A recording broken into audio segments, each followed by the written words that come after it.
guys, and welcome to another car review here on the channel, and this one is very different to the last one that we did, which was of course for another German car, but that's about all they have in common, the BMW i8. This one though, the Volkswagen Touareg V10, totally different machine. But I would argue that the single most important difference between this one and that BMW has nothing to do with the performance, nothing to do with the practicality, and even nothing to do with the price. I would argue the most important thing when it comes to a review that differentiates the two cars is that that BMW was brand new and this is used, because that makes a massive difference to what makes a good car and what defines what will make it good or bad in a review. So why do we say that? Well, the reasons are fairly obvious, but for those who maybe aren't thinking of them, there are huge advantages of a used car, especially a used luxury car or a used performance car. And the biggest advantages are you can get a massive amount of spec and usually a great level of power and performance for a significantly lower price than if you buy a brand new car. The disadvantages are, of course, that you get very little, if any, after-sales support, unless the particular dealership or garage that you buy it from offers that, and also the car has whatever level of wear is associated with its age. So in the case of this Touareg, for instance, it's a 2006 model. It's one of the very last first generation V10s before they facelifted it in 2007, and it's done 100,000 miles. And unlike the BMW that we reviewed last time, the crucial difference with this one as well is that this is my car, whereas of course I didn't own that Beamer before. So for those who are new to the channel, this is my first vehicle. So it puts me in more of a unique position of actually living with the car on a daily basis rather than a long-term test drive, for instance, to get used to a newer vehicle. So what has been my experience? What would I say the good points about it are for a potential owner, and what are the things that you should be aware of and maybe cautious of? Well, first of all, to get to the good stuff, of course the highlight of the car is the engine.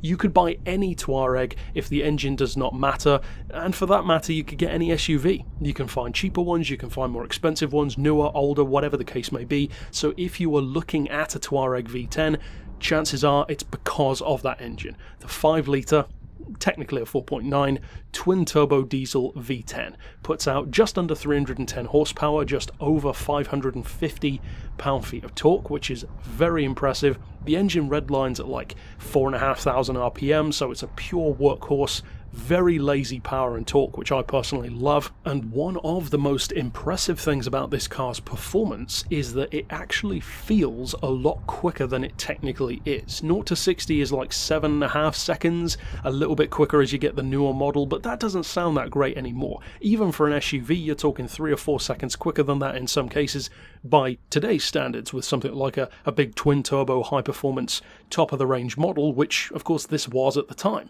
around £60,000 back when it was new. I purchased mine for 5. So of course you get a massive amount of spec for the money: aircon, air suspension, automatic gearbox, you know, all the kind of stuff that you would want a car like this to have, as well as that centerpiece of the engine. Of course the engine is what it's all about.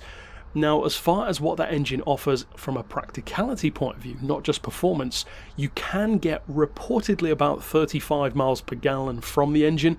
I personally don't think I have run that. It's more like 30 realistically, and of course it's less in city traffic, but combined with the fact that it has a 22-gallon tank, which is 100 litres, you are looking in excess of about 600 miles, if not more, to a tank of fuel. But of course that tank of fuel will cost you over £100 to fill here in the UK, so you do have to bear that in mind. It has good fuel range, but not necessarily good fuel prices, and there is a big difference. So it's a great long distance car, and that is definitely compounded by the fact that you've got this relatively quiet, really torquey, ultra low revving, really lazy engine that gives you all the power and torque that you want at literally just the tap of your foot. You don't even need to floor it most of the time, but at the same time you've got all the kind of luxury accoutrement that you'd want from a car like this: the electric windows, the cruise control, the air suspension, all that kind of stuff that wouldn't necessarily need to be associated with a performance car, just a luxury car in general, especially one from 2006, because that's 13 years ago by this point.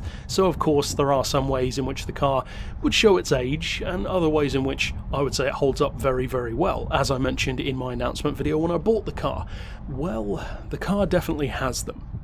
And that's coming from somebody who loves the Touareg V10. I really do. It's actually one of my favourite SUVs. I love the fact that the engine is so unique.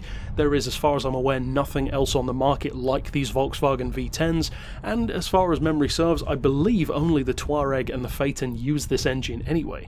It's not the most powerful thing around anymore, but it's still a very cool engine, and the nearest thing would probably be the Audi Q7 V12 TDi. And of course for that car, well, current market prices are around at least 4 times more expensive for that than it is for this. You can buy one of these for $5,000 or less comfortably. A Q7 V12 on the other hand, you're looking more like $25,000 at least, and that's for one which isn't necessarily in stellar condition. Now, speaking of that condition, that is the thing you need to worry about, because I would say, and this may seem like a strange comparison, that the Touareg V10, especially from its original inception in around 2004 and including the facelift in 2007 until that car's end of run basically, is very similar to another car which you probably wouldn't usually associate it with on the market, and that is, I would say, the Mazda RX-8.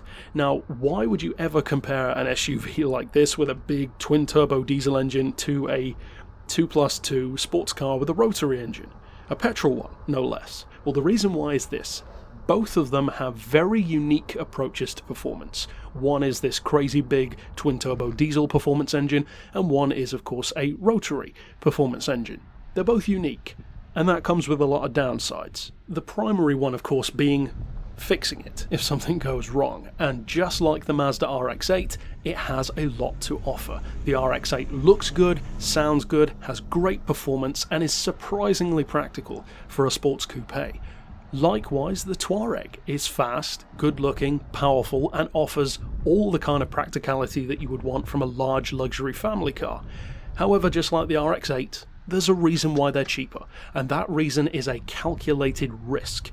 If you choose to buy a Touareg V10, you need to know if something goes wrong, and chances are it will, especially the older you go and the higher the mileage, it will be very expensive to repair, because regardless of how much you pay for the car, it's still a £60,000 car to begin with, so of course it's not going to be cheap to maintain and cheap to fix when the vast majority of the issues are going to be electrical. And for full exposure, the first day of driving this car I had 2 major faults. Pretty much as soon as I'd finished making my announcement video about buying the car, later on that day I drove it some more, so I did about 35 or so miles in it after buying it. And in those 35 miles, I had 2 major faults.